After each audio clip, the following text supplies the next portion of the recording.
Ocasionalmente leo las columnas de opinión que el obispo de mi localidad publica cada semana en los medios locales. Es un personaje un poco farandulero, con un discurso algo incendiario, quien fundamenta la mayoría de sus artículos en la idea o la necesidad, según él, de que nuevamente sea la religión, específicamente la religión católica, la que marque las conductas y los designios del país, de la nación. Esto pues se consideraría algo normal dentro de esta corriente religiosa. Curiosamente, también en muchas de ellas, de una manera algo arrogante, increpa a todos aquellos que no compartimos un punto de vista o que pertenecemos a grupos que no creemos en ninguna religión, a que expresemos nuestras ideas de libertad de cultos, de libertad de pensamientos en países con gobiernos teocráticos, tales como los del Medio Oriente, para ver qué tanta valentía o hasta dónde llegarían nuestras arengas de libertad y de libertad de opinión y de libertad de pensamiento en estos terrenos. Cada vez que leo a este señor, me llega a la mente este libro, Persépolis, escrito por Marjane Satrapi. Es una novela gráfica, narra la vida de la autora, una ilustradora iraní, quien describe de forma muy detallada el cambio que se presentó en su país, en Irán, después de que cayera el reino del Shah y se instaurara un gobierno teocrático, un gobierno islamista. Esta historia narra de una forma muy amena, con unas gráficas algo sencillas, pero muy bien elaboradas. Narra la manera o el proceso que llevó a la islamización de Irán. Se toma varios puntos de vista. Toma primero el punto de vista de la autora, que cuando inició la revolución islámica tenía aproximadamente unos 10 años, era hija única de una familia, se puede decir que acomodada, progresista, lo cual le permitió contar con ciertas comodidades y cierta ventaja a nivel de estudio frente a sus demás compatriotas.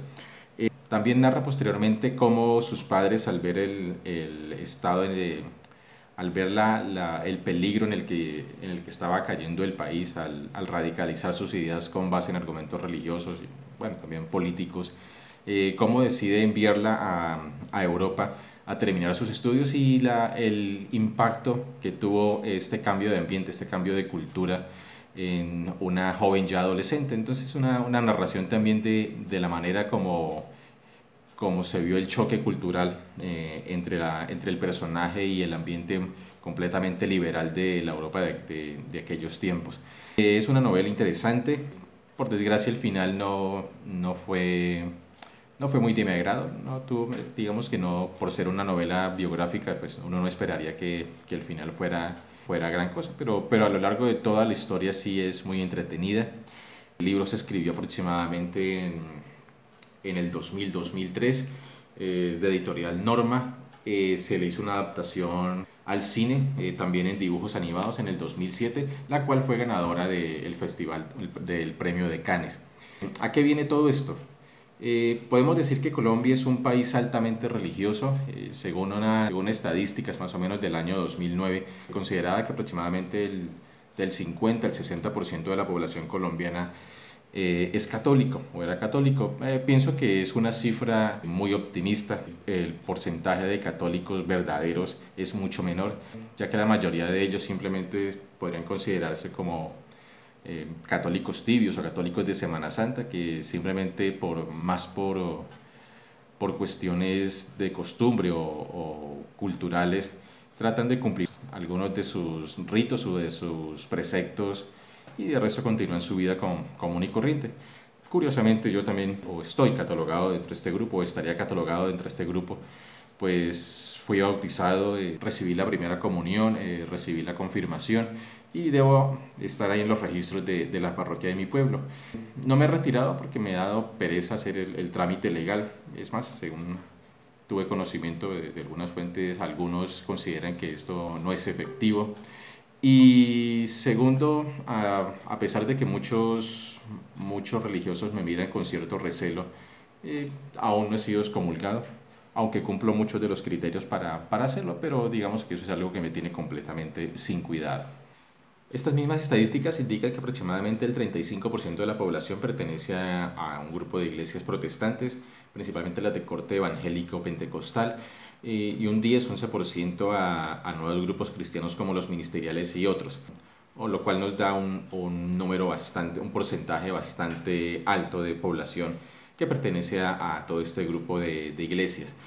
Hace unos años leí un libro que catalogaba todo este nuevo grupo de iglesias y las nominaba como las iglesias de la desesperanza, principalmente porque dadas las circunstancias actuales de la sociedad un poco tal vez difícil de llevar, y ante la incompetencia de la iglesia madre, la iglesia católica en este caso, de suplir las necesidades espirituales de sus fieles y de la misma incapacidad de los sacerdotes de saber llegar adecuadamente a su feligresía, mucha población simplemente va migrando hacia todos estos nuevos grupos cristianos o evangélicos. ¿Esto qué nos indica?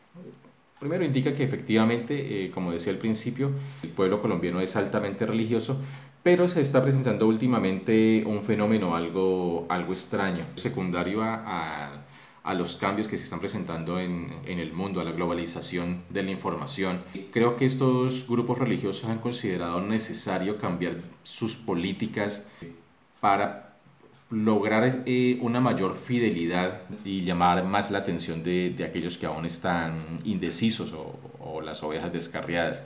Entonces, la estrategia es simplemente un poco radicalizar mucho más sus posturas. Los grupos cristianos se están abocando casi al literalismo bíblico. La Iglesia Católica está siendo un poco más rigurosa para sus fieles sobre el cumplimiento de sus preceptos y sus dogmas. Digamos que ya pasó la época digamos en la época de los 80 o en los años de los 90, donde había cierta laxitud sobre las conductas y sobre las formas en que se debía llevar esta religión. Digamos que ya se están tratando de ajustar un poco más las tuercas y tratando de llevar la gente a que efectivamente cumpla las normas o los preceptos que rigen cada religión.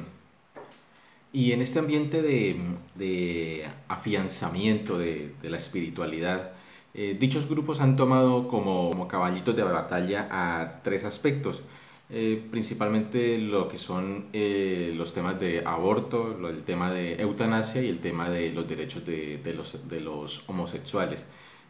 Casi los tres se pueden englobar dentro de lo que ellos llaman la protección a la vida y a la familia, que es como el eslogan sobre el cual están asentando todas sus políticas propagandísticas, si podríamos llamarlo de esa manera.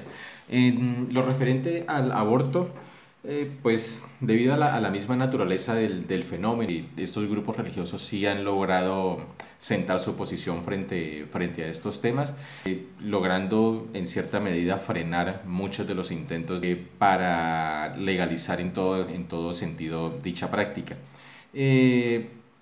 Esto quitándole toda la parafernalia religiosa que se da sobre ello, nos demuestra simplemente que es un problema grave de salud pública.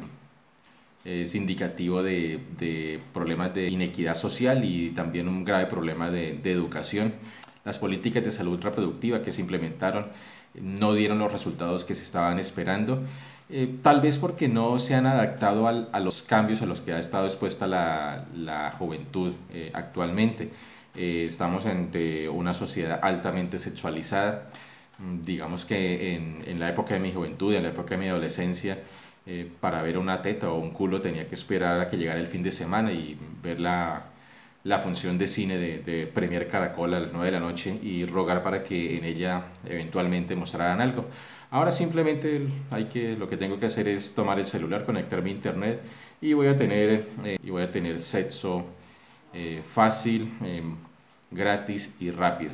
En lo referente a la eutanasia, se puede decir que en esta parte sí los grupos religiosos han tenido todos sus sus alegatos han tenido poco efecto, tal vez porque el grupo al cual está dirigido, en el cual se ha afectado, es un grupo un poco más maduro, que tiene muy claras, tanto en la parte médica como en la parte del paciente, tienen muy claro cuáles son las posturas que se van a tomar en este caso. Y por último, el tema de moda, que es el tema de los derechos de igualdad de la población homosexual. Y es aquí donde se está evidenciando de la mejor forma lo que comentaba anteriormente de la radicalización de las ideas religiosas de todos estos grupos. Hace unos años, unas décadas, se estaban logrando mejoras en cuanto a la aceptación y la tolerancia ante este grupo, un grupo que durante toda la historia de la humanidad ha estado presente, obviamente que tiene sus raíces biológicas, sus raíces culturales, sociales, que ha sido aceptado en muchas épocas, ha sido discriminado en otras tantas, pero que invariablemente ha estado acompañándonos a lo largo de toda la historia de la humanidad. Y es esto lo que muchos de estos grupos se han negado a aceptar, unos tal vez partiendo de las ideas que se desprenden de sus libros sagrados, otros simplemente por físico y puro prejuicio. Y lo preocupante de toda esta situación es que con base en las actuaciones que han tomado estos grupos frente a los derechos de igualdad de los homosexuales, se ha demostrado la capacidad que tienen los grupos religiosos para inmiscuirse en las decisiones políticas de la nación y la lenta permeabilización de todas estas ideas religiosas en los estamentos gubernamentales. Y todo esto quedó demostrado en la capacidad de convocatoria que tuvieron hace unas semanas, luego de los argumentos bastante flojos y ridículos que expuso la diputada Ángela Hernández, y de la capacidad de convocatoria que alcanzó un pastor a través de sus canales de YouTube, pastor que vino dándoselas de tipo chévere y tergiversando la información, logró convocar o logró sacar de sus casas a miles de personas para que tal vez la mayoría, pensando que estaban haciendo lo correcto, marcharan a defender la familia. Aunque siendo honestos, eso no fue una marcha por la familia, eso simplemente fue podríamos clasificar eso como la marcha de la vergüenza. Uno sentía pena al ver cómo a estas alturas de la vida, en pleno siglo XXI, todavía haya gente o se tenga la capacidad de salir a marchar, digamos que a salir a marchar con base en estos argumentos tan flojos y escudándose en la manipulación que muchos de estos personajes realizaron para ir, digamos que, metiendo un poco más su doctrina en toda la sociedad. Personalmente pensé que de pronto saldría más gente, aunque conservaba la esperanza de que salieran pocos, pero obviamente eso era uno muy iluso. Pero fue curioso ver cómo, al ver el auge que alcanzaron estos dos personajes, como la encorvada Iglesia Católica también se unió a la lucha, y por supuesto los políticos oportunistas de turno, que viendo que con tal de comprar cualquier voto, pues vieron el mercado abierto y de una vez se hicieron presentes allá a pescar en río revuelto. Esto me recuerda mucho algunos capítulos de Persépolis, cuando muchos de los personajes estaban en contra del gobierno del Shah y pensaban que un Estado islámico iba a ser la mejor solución a todos sus problemas. Con el paso del tiempo se dieron cuenta que habían cometido un grave error, y la represión fue completamente mayor a la que estaban expuestos. Ante esta situación, considera uno o piensa uno que pues partiendo del hecho de que la sociedad colombiana, casi el 70 o el 80% de la sociedad colombiana es altamente religiosa, y que muchos de ellos, o muchos de ellos, o más que de la sociedad colombiana, muchos de estos personajes, de estos pastores, de estos senadores, de los obispos, tienen la falsa concepción de que la democracia es la voz de la mayoría y haciendo uso de esta falsa concepción de democracia pretenden imponer sus puntos de vista completamente fundamentados en ideas religiosas. Eh, no sé cómo, no logro aún imaginarme el escenario que podría ocurrir, pero no sería extraño que dadas las circunstancias, eh, posiblemente retrocedamos del Estado laico a un Estado confesional. Falta ver en qué terminaría o cómo sería la distribución de poder religioso en caso tal de que esto llegara a ocurrir. Sería algo muy curioso ver, o fue algo muy curioso ver dos grupos religiosos que durante años han sido enemigos, en cierta medida, como lo son la Iglesia Católica y las distintas iglesias protestantes, unidas marchando en contra de los derechos de igualdad de los homosexuales y en teoría, o según ellos, a favor de la familia. Eh, por desgracia aún no he visto la primera marcha de protestantes y católicos en contra de las muertes de los indígenas en La Guajira por física hambre. Aún no he visto las multitudes de católicos y multitud de protestantes tratando de recuperar a los indigentes y drogadictos que fueron expulsados de la calle del Bronx, y muchas cosas más que sí se podrían considerar que influyen directamente en la defensa de la familia y en la defensa de la vida, pero digamos que esos no son sus intereses.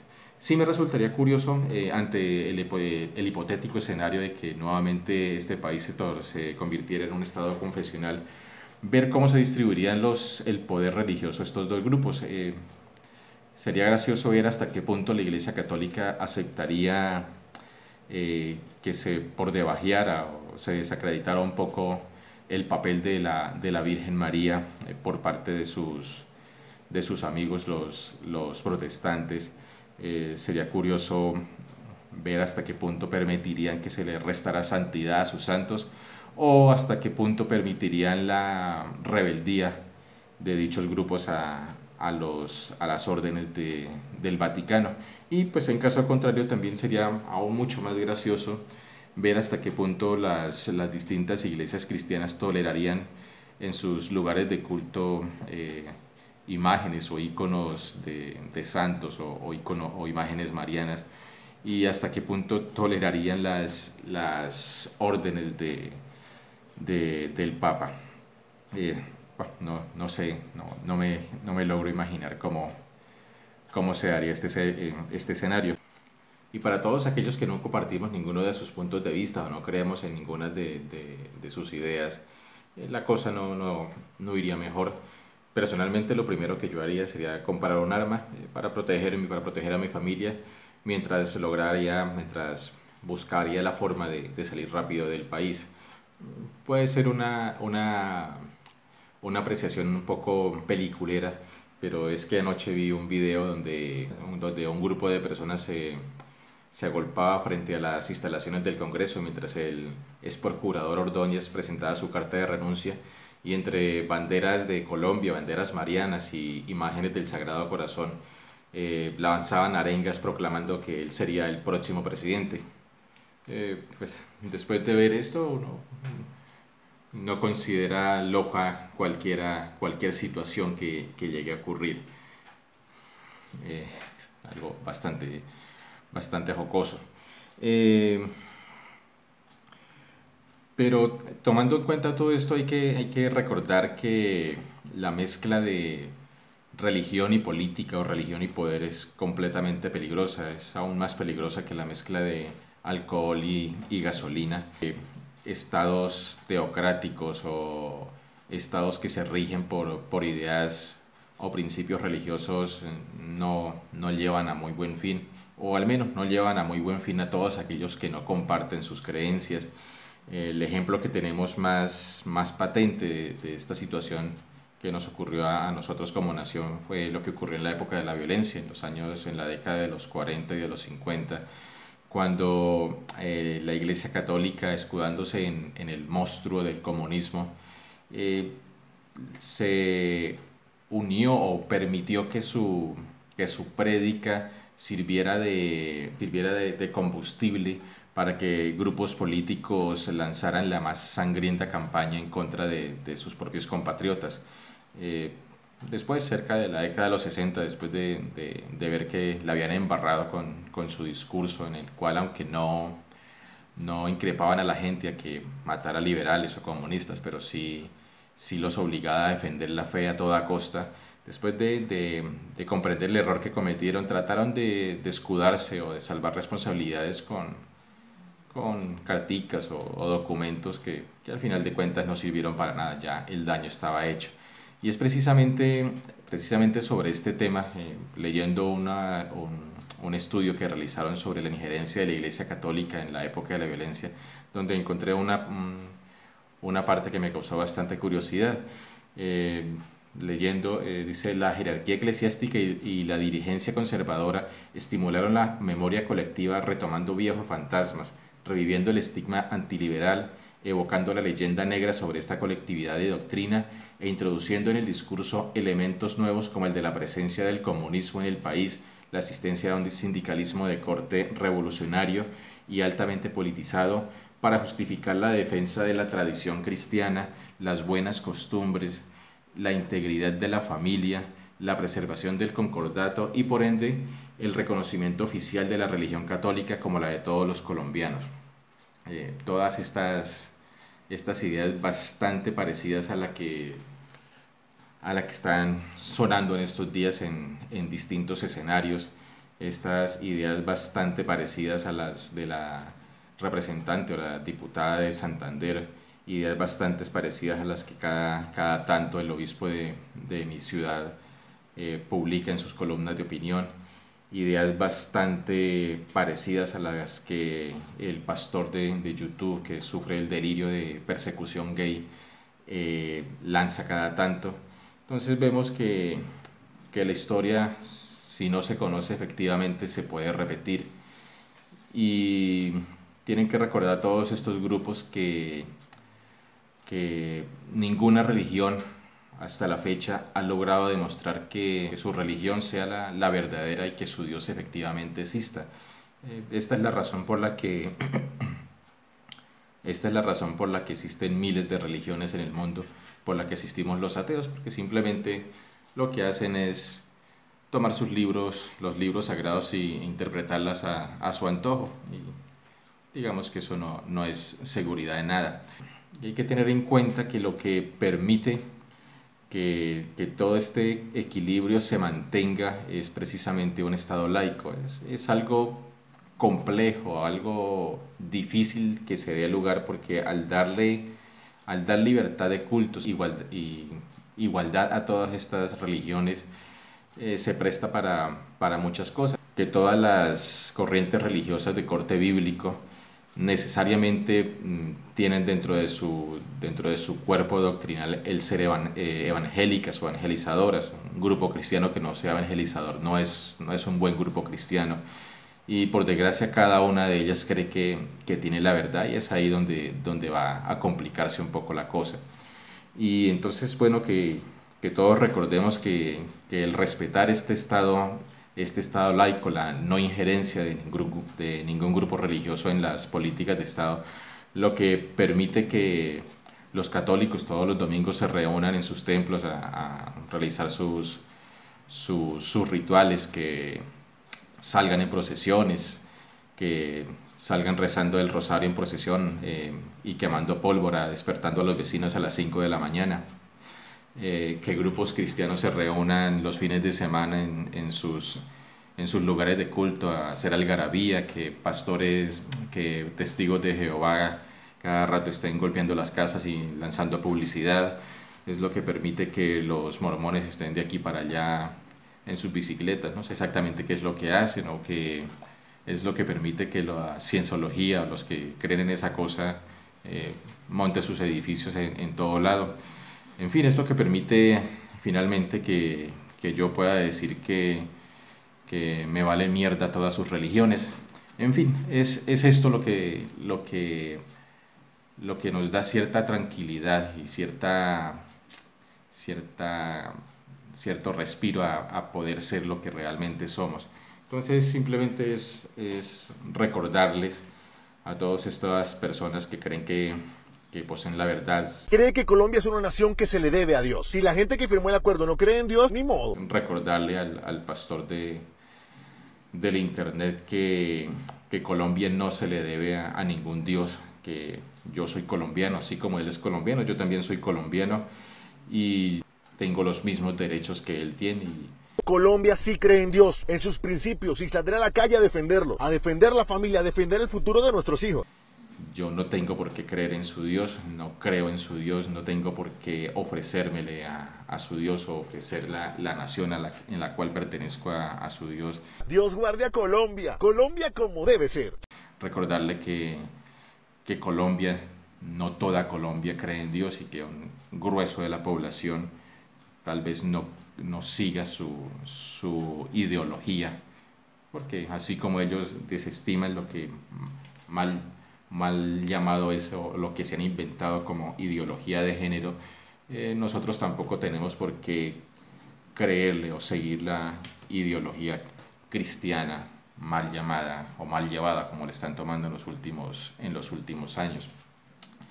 Y ya para cerrar, pues sería contestando un poco a las columnas de opinión del obispo de mi localidad, cuando nos increpa a los no creyentes a que vayamos a estos estados islámicos o a estos países teocráticos a proclamar nuestros derechos de opinión y de libertad de culto. Precisamente lo que tratamos todos nosotros con esta actitud crítica ante ellos es evitar que este país se convierta en una cosa de esas. Recuerde que en eventual caso de que esto llegara a ocurrir, uno no sabe en qué bando puede quedar. Puede efectivamente caer en el grupo de los que no son dominantes y en ese caso era muy probable que, así como está ocurriendo en aquellos países, termine ejecutado en cualquier esquina. Entonces, el respeto hacia la libertad de opinión y la separación de la Iglesia del Estado es un pilar fundamental para que una nación civilizada se desarrolle adecuadamente. Nuevamente les recomiendo el libro Persépolis, una forma muy entretenida de entender lo que va a pasar o lo que podría pasar si los sueños de todos estos locos se llegan a cumplir. Y ya para finalizar, pues si les interesa, pueden suscribirse al canal. Si les interesó el video o les gustó el video, pues darle me gusta y obviamente no olviden visitar el blog. Gracias.